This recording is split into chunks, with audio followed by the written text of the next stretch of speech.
Hello everyone.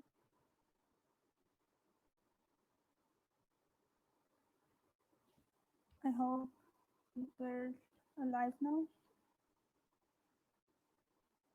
Just comment hello if you are listening to me.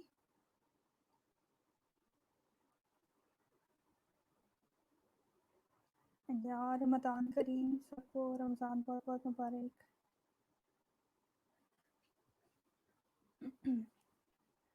So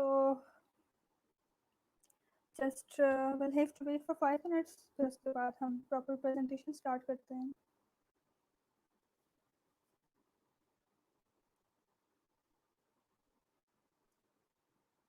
Yeah.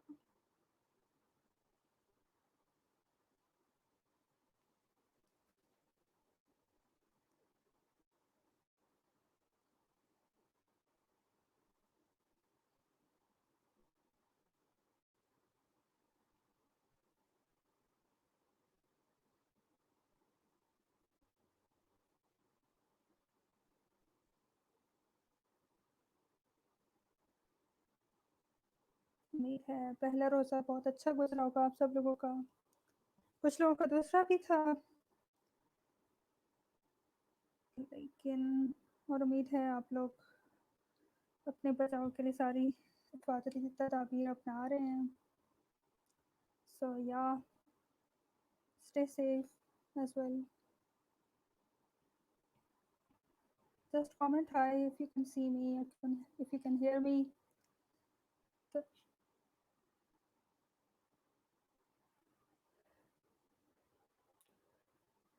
um, is it better now? अगर थोड़ा सा कोशिश कर रही हूँ.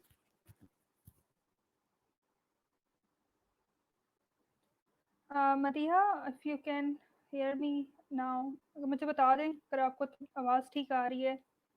Just tell me with yes, or just comment with yes, ताकि I can be sure कि आपको आवाज़ सही आ रही है.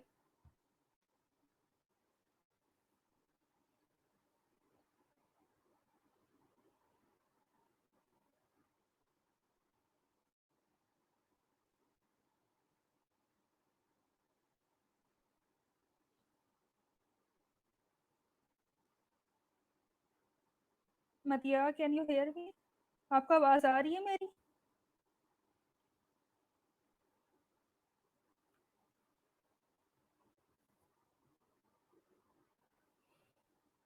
ओके, तो हम स्टार्ट करते.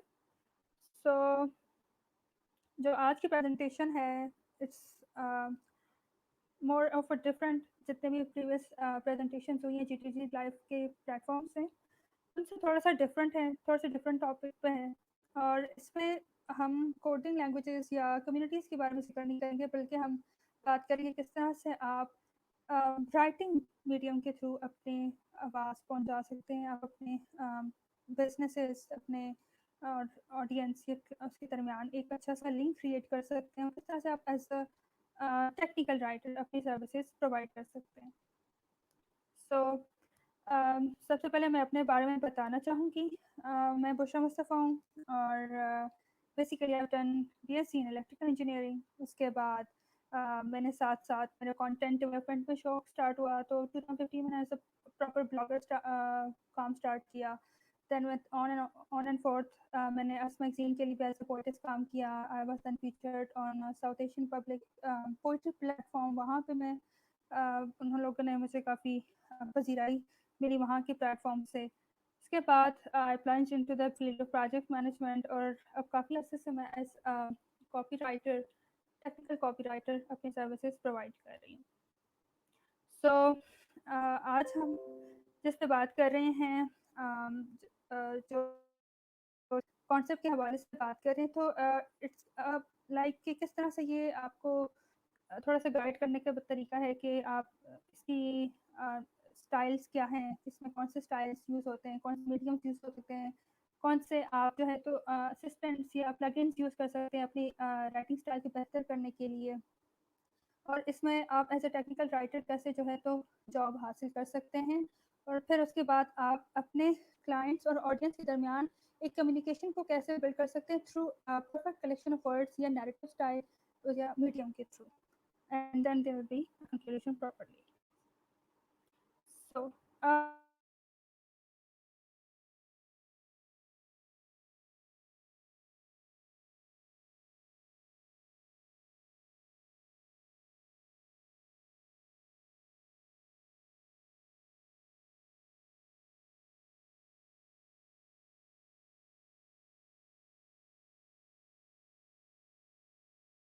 एक्टर्स और जो है सिंबल्स के थ्रू अपने आइडियाज़ को कम्युनिकेट करते हैं. उसमें जो है तो passage of time with the passage of time लोगों ने रियलाइज़ किया कि जो आपके आइडियाज़ होते हैं या जो आपकी कम्युनिकेशन का तरीका होता है वो डिफरेंट तरीक़ेकार अपना सकता है. कभी कहीं पे आप फॉर्मल हो सकते हैं, कहीं पे आप नॉन फॉर्मल हो सकते हैं, कहीं पे आपको टेक्निकलिटीज़ और जार्गन्स का यूज़ करना पड़ता है और कहीं पे आप थोड़ा-सा नॉन टेक्निकल वे में भी बात को बेहतर तरीके से कन्वे कर सकते हैं. लेकिन इसी चीज़ को मद्देनज़र रखते हुए ऑथर्स ने मुख्तलिफ़ किस्म के राइटिंग स्टाइल्स को लेके आए, जिसमें इस तरह से वो मतलब उन्होंने ब्रॉडली क्लासिफ़ाई किया. अगर जनरली देखा जाए तो आप राइटिंग को 2 कैटेगरीज़ में डिफ़ाइन कर सकते हैं, टेक्निकल, नॉन टेक्निकल. लेकिन अगर आप थोड़ा-सा उनमें फिर देखें कि आप किस लिहाज से उनको एक्सप्रेस कर रहे हैं या वो आपका आइडिया किस फॉर्म में कन्वे कर रहा है, तो उसके लिहाज से उन्होंने इसको 4 कैटेगरीज़ में डिवाइड किया गया है ऑथर्स लिटरेरी पर्सन्स ने. तो सबसे पहले नैरेटिव तरीक़ाकार है. नैरेटिव तरीक़ाकार में आप जो है जैसे नॉर्मली हम स्टोरीज़ बयान करते हैं, जिसमें सबसे पहले इंट्रोडक्शन होता है, फिर क्लाइमेक्स आ जाता है, फिर उसके बाद जो है तो एक कंक्लूजन या एंड होता है. तो इस तरह से नैरेटिव स्टाइल ऑफ राइटिंग में भी प्रॉपर इंट्रोडक्शन, इसी 3 स्टेप्स को फॉलो करके आप टेक्निकलिटीज़ को या किसी भी फॉर्म ऑफ राइटिंग को एक्सप्रेस कर सकते हैं.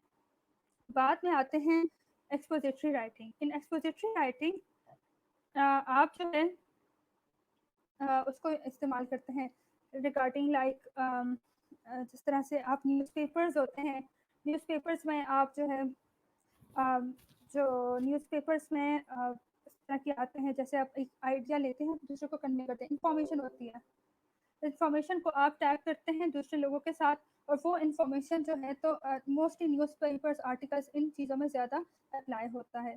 फिर आती है डिस्क्रिप्टिव. डिस्क्रिप्टिव में आप लोग डिस्क्रिप्टिव जो आइडिया है या descriptive way of telling an information, इसमें यह है कि आप जो है तो दूसरे सेंसरी ऑर्गन्स, ऑडियंस के सेंसरी ऑर्गन्स को कंसिडर करते हैं और उसके लिहाज से आप जो है तो स्क्रिप्ट बनाते हैं या एक राइटअप बनाते हैं. जैसे अगर हम बात करें रेडियो की, तो रेडियो में आप प्रॉपर्ली जैसे एक स्क्रिप्ट बना हुआ होता है और स्क्रिप्ट को आप प्रेजेंट करते हैं, लेकिन जो आपका ऑडियंस होता है वो थ्रू ईयर्स जो है तो उस इंफॉर्मेशन को रिसीव करता है. इस तरह से जो अगर आप टीवी या आजकल के उसकी बात करें, यूट्यूब की बात करें, तो उसमें थ्रू विजुअल्स और ऑडियो दोनों के थ्रू आप जो है तो यूज़र को इंफॉर्मेशन कन्वे कर रहे होते हैं.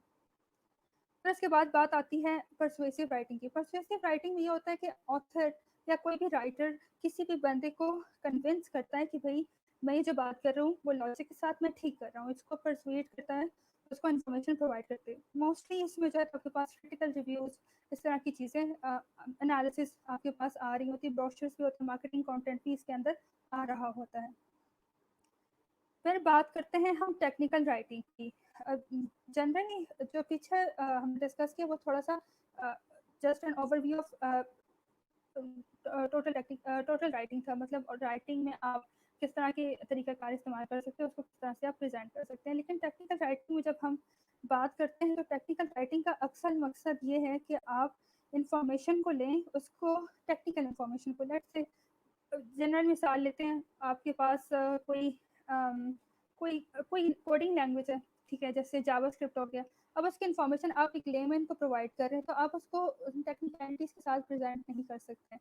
So for that you would need कि आप उस इन्फॉर्मेशन को ब्रेक करें और उसको एक प्रेज़ेंटेबल वे में एक लेमैन को प्रोवाइड करें, मतलब कि वो किस लेवल पे समझ सकता है और उसको एक जनरल वे में एक बंदा कोई भी उसको पढ़े तो वो उसको समझ सके. तो इसके लिए उसमें आपके पास इन्वॉल्व होते हैं बिजनेस राइटिंग भी इन्वॉल्व होते हैं, इसमें क्रिएटिव राइटिंग भी आती है, इसमें एकेडमिक राइटिंग भी आती है. फिर बात करते हैं टेक्निकल और राइटिंग स्टाइल्स के दरमियान जो है तो किस किस्म का कोरिलेशन है।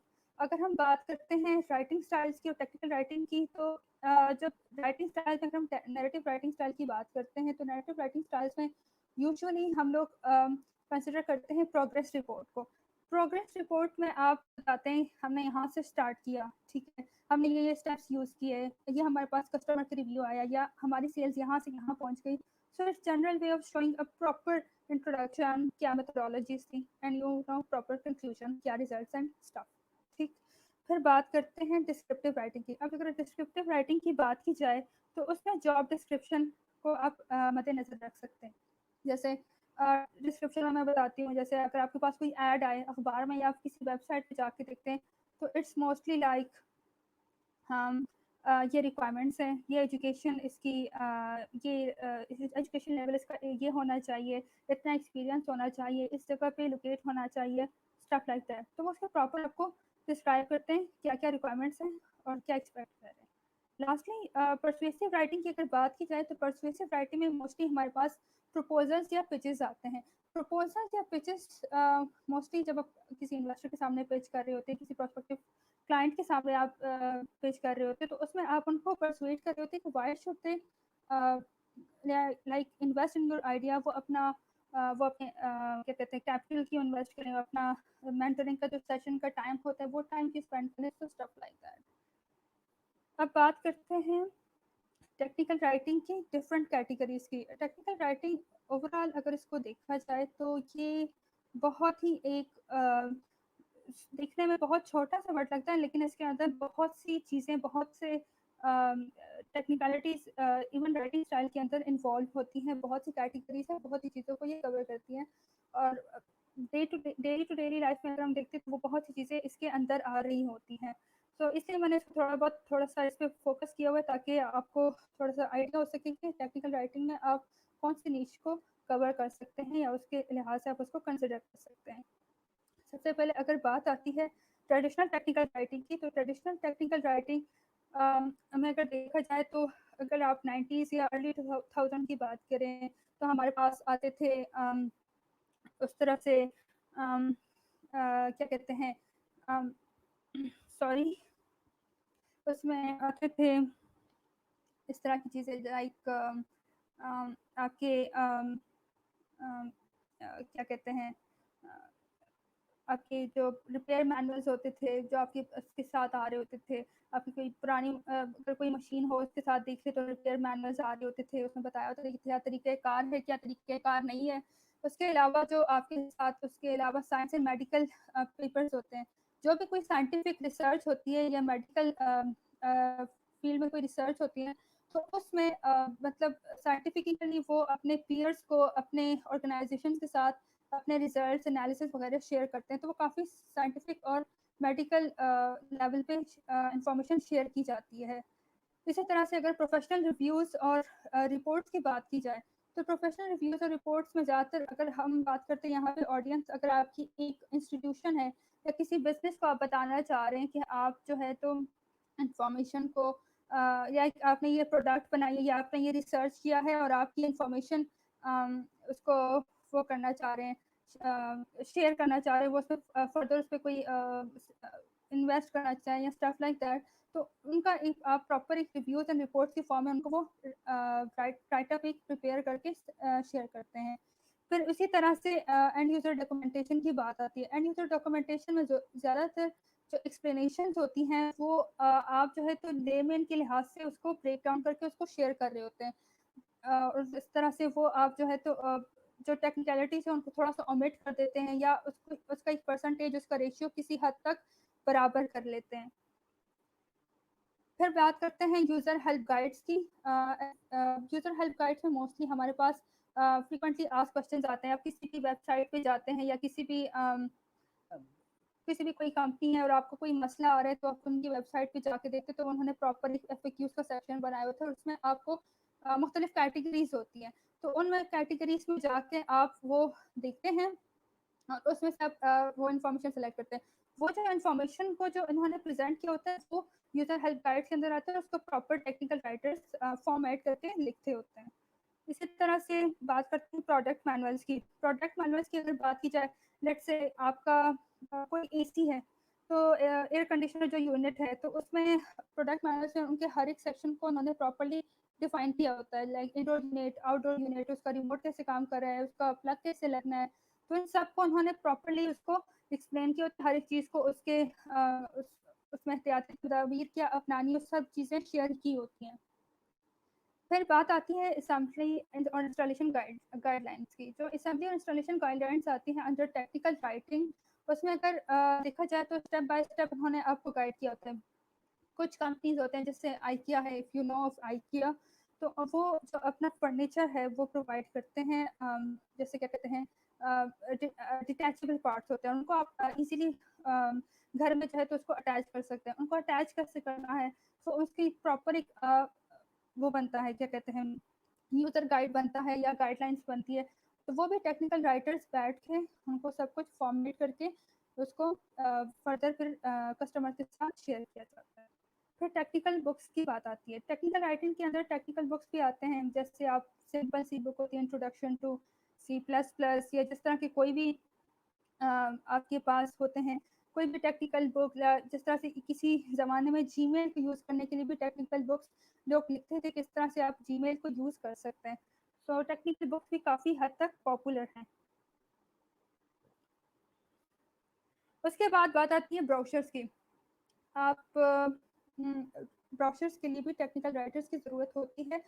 आप किसी भी जाते हैं, किसी भी इवेंट में, कोई टेक्निकल इवेंट है, वहाँ पे जाते हैं, वहाँ पे आपके बहुत से स्टार्टअप्स, एंटरप्राइजेस, कंपनीज आपको इन्फॉर्मेशन प्रोवाइड करते हैं, और इन्फॉर्मेशन आपको जो प्रोवाइड की जाती है वो ज़्यादा टेक्निकल jargon पे बेस्ड नहीं होता, लेकिन जस्ट फॉर दैट मिनट वो आपकी अटेंशन ग्रैब करने के लिए इस्तेमाल किया जाता है। इसी तरह से technical copy writing, this is a very important aspect, क्योंकि काफ़ी अरसे से ये चीज़ बहुत ज़्यादा मार्केट में आ रही है, और टेक्निकल कॉपी राइटिंग में मोस्टली जो भी सॉफ्टवेयर कंपनीज होती है, आईटी कंपनीज होती हैं, या कोई भी कंपनी जो थोड़ी सी टेक्निकलिटीज़ को इन्वॉल्व करते हैं, इंजीनियरिंग कंपनीज हो गई, और जो अपना प्रोडक्ट लॉन्च करते हैं, उनके लिए जो उनकी वेबसाइट होती है या उनका जो सोशल मीडिया कंटेंट होता है, तो वो सारी चीज़ें उनके इसके अंदर आ रही होती है, वो टेक्निकल राइटर्स ही अपनी एक्सपर्टीज इसमें प्रोवाइड कर रहे होते हैं।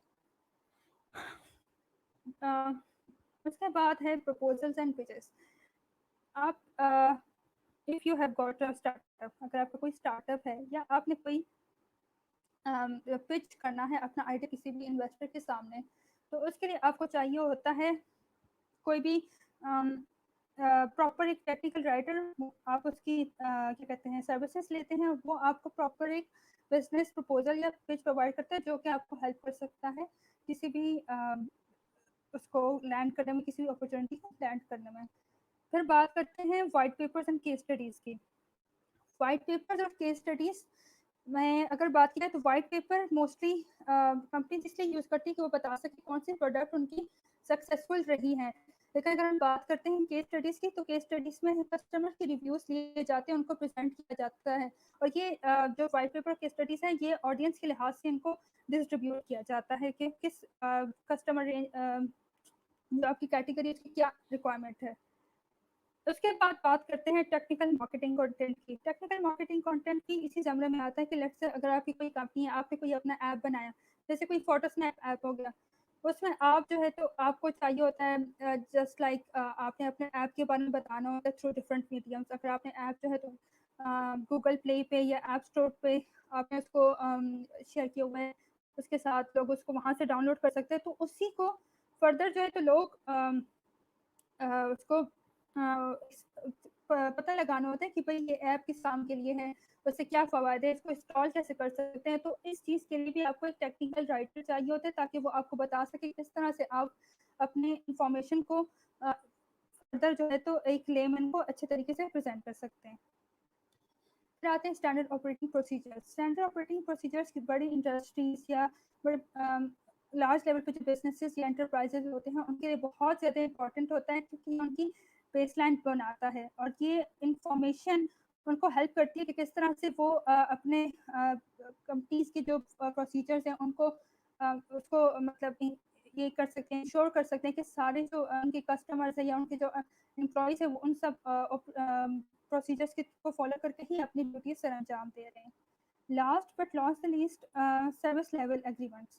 अगर सर्विस लेवल एग्रीमेंट्स की बात की जाए तो बिजनेसेस बी टू बी या बी टू सी की अगर बात की जाए, बिजनेस टू बिजनेस या बिजनेस टू कस्टमर की बात की जाए, तो उनके दरमियान जो है तो कॉन्ट्रैक्ट साइन होते हैं या एग्रीमेंट साइन होते हैं। उनके अलावा उसमें उनको फर्दर जो है उनके पार्टनरशिप हो सकते हैं, एमओयूज, तो वो भी एक टेक्निकल राइटर अपनी सर्विसेज प्रोवाइड करके उसको प्रॉपर फॉर्मेट में उनको उनके साथ शेयर कर सकता है और उस तरह से उनकी चीज़ों को कोई बाद में कोई लीगल या कोई और किस्म की दुश्वारी पेश ना आए।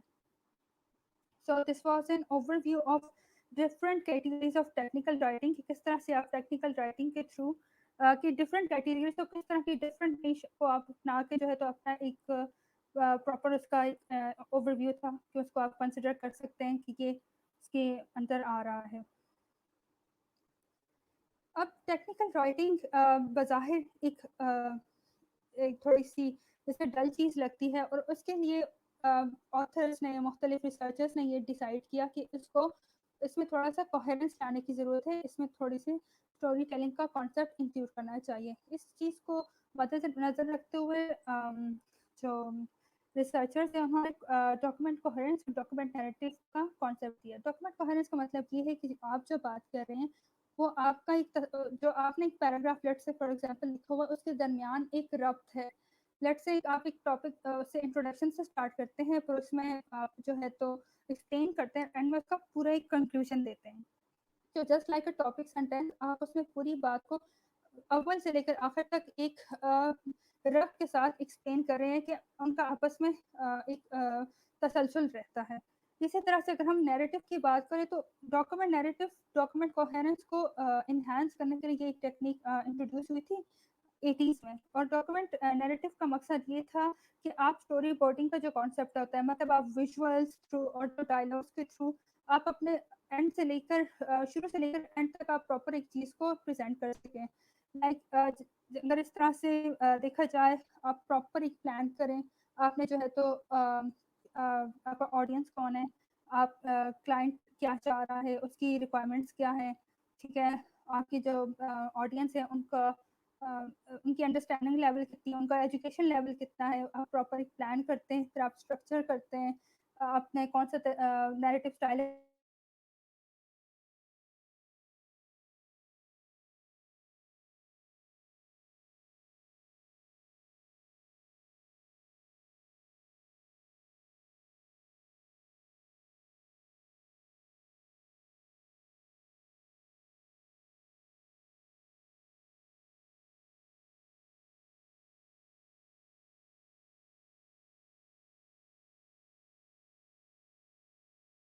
रिव्यू कर लें तो आपको ज़्यादा आसानी होगी उसकी उसको असेस करने में कि भाई आपका जो राइटअप है वो जो है तो फाइनल ड्राफ्ट कंसिडर किया जा सकता है या नहीं। अब बात करते हैं बेसिक राइटिंग प्लेटफॉर्म्स या टूल्स की। There are multiple writing platforms और टूल्स, टेक्निकल राइटिंग के लिहाज से भी मल्टीपल प्लेटफॉर्म्स हैं। लेकिन जो कुछ प्लेटफॉर्म्स मैं खुद यूज़ करती रहती हूँ और जो है फ्रिक्वेंटली यूज़ करती हूँ, उन्होंने काफ़ी मुझे हेल्प की है अपना career as a technical writer setup करने में। तो उन्हें सबसे जो फॉरमोस्ट मैंने स्टार्ट किया था वो माइक्रोसॉफ्ट वर्ड था। माइक्रोसॉफ्ट वर्ड के बाद I gradually shifted towards Google Docs due to certain उसकी क्या कहते हैं बेनिफिट्स हैं as compare to Microsoft Word. उसके अलावा अगर आपको थोड़ा सा मसला है कि आपको लगता है कि आपकी वर्ड्स में या आपके ग्रामेटिकल थोड़े से एरर्स आ रहे हैं, तो यू कैन इंस्टॉल एक क्रोम एक्सटेंशन ग्रामरली के नाम से, आप उसको यूज़ कर सकते हैं। उसके अलावा अगर आपको स्क्रीनशॉट की ज़रूरत है, वैसे तो स्क्रीन स्लिप अब तो जो विंडोज़ यूज़र हैं उनको पता होगा, काफ़ी अब पॉपुलर हो गया, वो उन्होंने अपना खुद बिल्ट इन प्रोवाइड कर दिया है। उसके अलावा लेकिन अगर आपको ज़्यादा अच्छी क्वालिटी चाहिए तो स्नैपशॉट यूज़ कर सकते हैं। इसके अलावा अगर आप रिसर्च कर रहे हैं तो आप जो है तो मेंडले यूज़ कर सकते हैं ताकि वो आपको रेफरेंसेस में काफ़ी हेल्प कर सकें। अगर आप थोड़ा बहुत उसमें विजुअल एलिमेंट्स यूज़ करना चाह रहे हैं तो फोटोशॉप यूज़ कर सकते हैं, कैनवा यूज़ कर सकते हैं। और अगर आपको थोड़ा बहुत वेक्टर इमेजेस का यूज़ करना आता है तो आप जो है तो पिक्सएपे की वेबसाइट को यूज़ कर सकते हैं, स्टेप लाइक दैट। बट ये थोड़े बहुत कुछ बेसिक टूल्स हैं, प्लेटफॉर्म्स हैं जिनकी हेल्प से आप अपने प्रेजेंटेशन को या अपने जो आपके टेक्निकल डॉक्यूमेंट है उसको थोड़ा सा विजुअली अपीलिंग बना सकते हैं। फिर बात आती है landing a job as a technical writer. अब as a technical writer job market जो है वो काफ़ी आहिस्ता आहिस्ता उसको थोड़ा उसको बिजी टाइम मिल रही है, वो उस पर थोड़े बहुत काफ़ी जो है तो वक्त के साथ साथ ये मज़ीद आगे बढ़ती जाएगी। लेकिन अगर बात की जाए तो टेक्निकल राइटिंग जैसे मैंने अभी पीछे जिक्र किया काफ़ी एक वास्ट फील्ड है, उसमें से आपको एक पर्टिकुलर नीश यूज़ करना पड़ता है।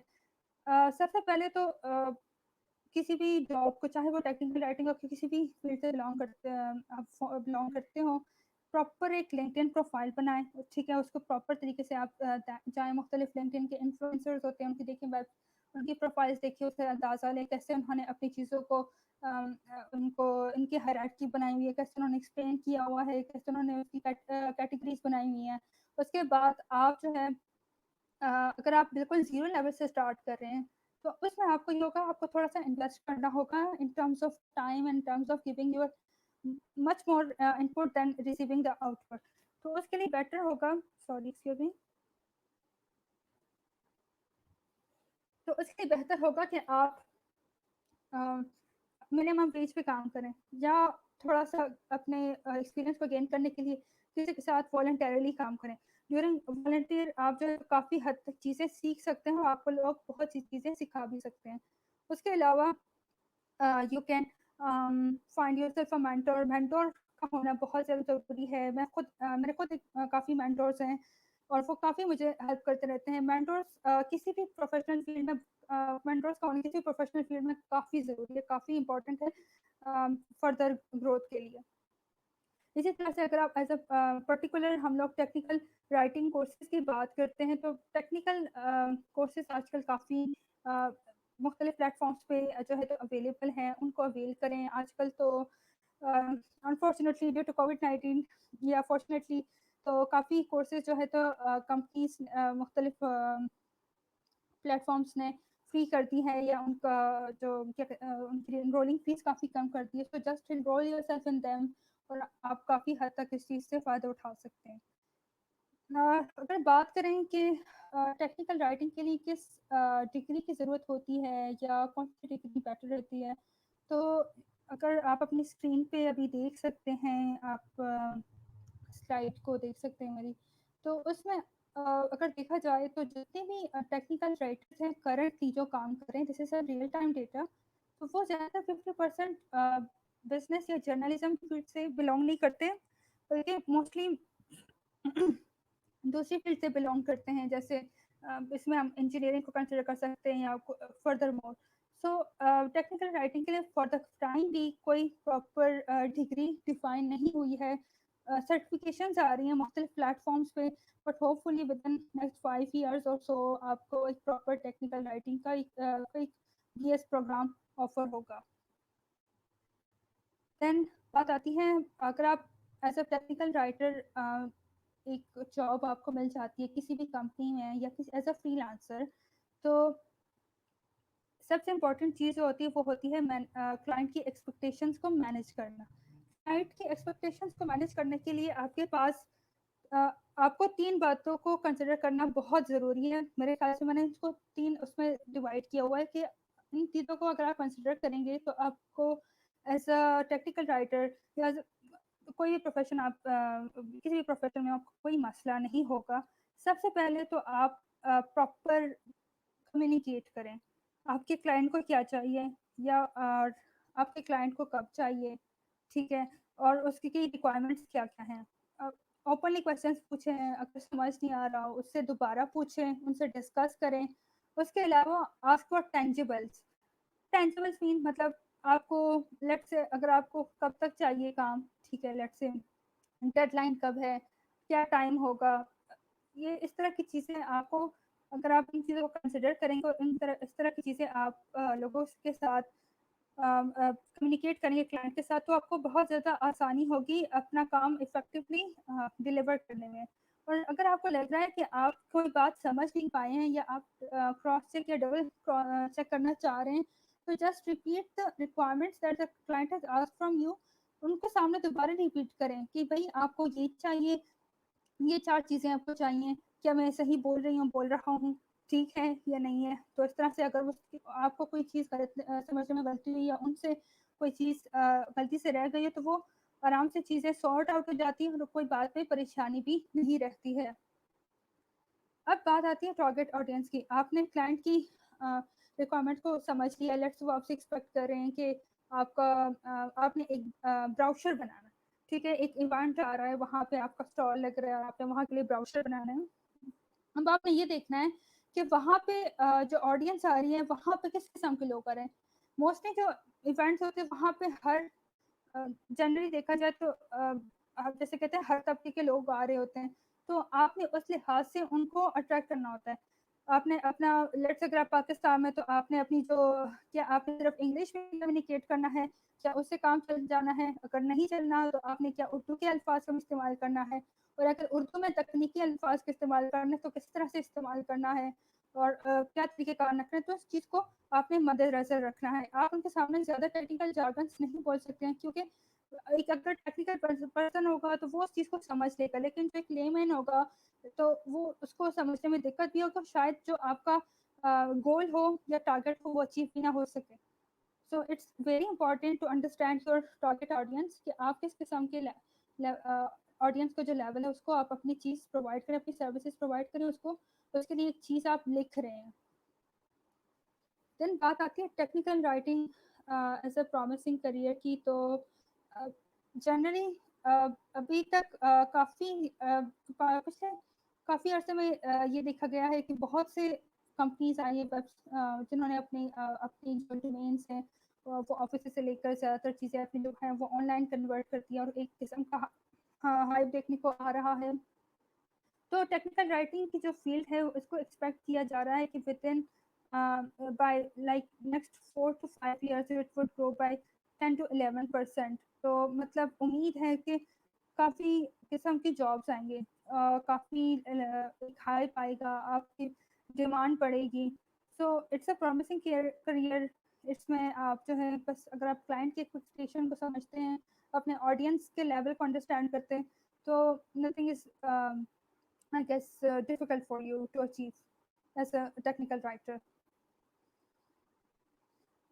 ये कुछ रिसोर्सेज हैं जो मैंने टॉप मोस्ट रिसोर्सेज हैं जिसकी मदद से आप अपने करियर को एज अ टेक्निकल राइटर काफ़ी बूम कर सकते हैं, काफ़ी ग्रोथ कर सकते हैं। रिसेंटली गूगल ने अपना एक टेक्निकल राइटिंग कोर्स का एक प्रोग्राम स्टार्ट किया हुआ है, जिसमें वो ना सिर्फ टेक्निकल राइटर्स को ऑन बोर्ड ले रहे हैं, बल्कि वो ओपन सोर्स टेक्नोलॉजी पे उनसे वॉलंटरली काम करवा रहे हैं और उनकी स्किल्स को इन्हेंस करें। So must check this website and आप देखिए कि वहाँ पे लोग किस तरह के कोर्सेज को शेयर करें, या वहाँ कोर्सेज को उनके साथ आप वहाँ पे कैसे गूगल के साथ कोलैबोरेट कर सकते हैं। फिर जो डेमिका निंजा राइटिंग 4 लेवल का जो क्रिएटिव राइटिंग कोर्स है, that's also very wonderful course, ज़रूर इसको कंसिडर कीजिएगा। और फिर कोर्सेना ने अभी रिसेंटली अपना एक टेक्निकल राइटिंग कोर्स शुरू किया है, और आज इसकी लास्ट तारीख है।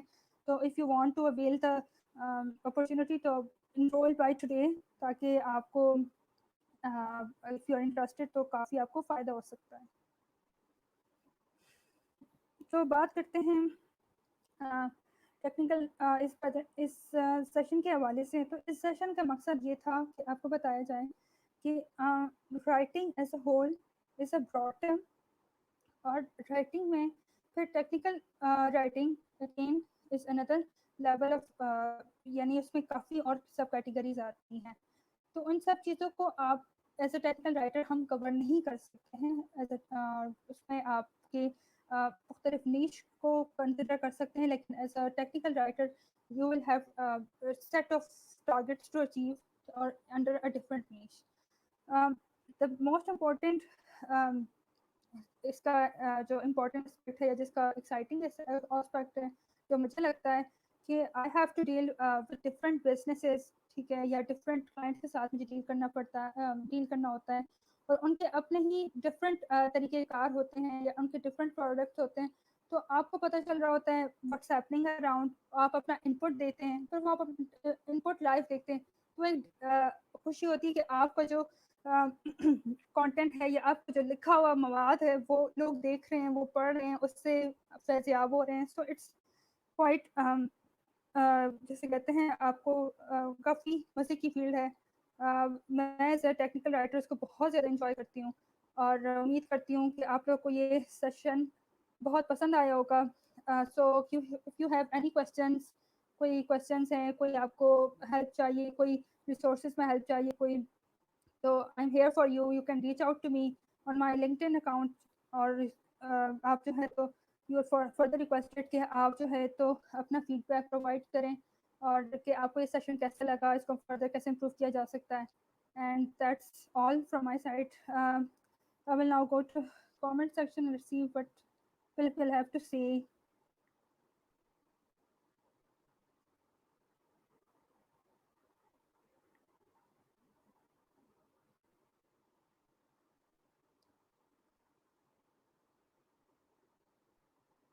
I hope people have heard me quite clearly. I tried my best. Um, maybe there was some कुछ technicalities का issue आ जाता है unfortunately. I'm very sorry for that अगर थोड़ा सा कोई issue आया हो. And I would be happy to answer any of your queries. कोई question है, किसी भी चीज़, किसी भी किस्म की कोई help चाहिए, कोई अगर आपने अपना as career as a technical writer start करना है तो आपको कोई हेल्प चाहिए तो डू लेट मी नो। मैं किस तरह से आपकी हेल्प कर सकती हूँ उस सिलसिले में।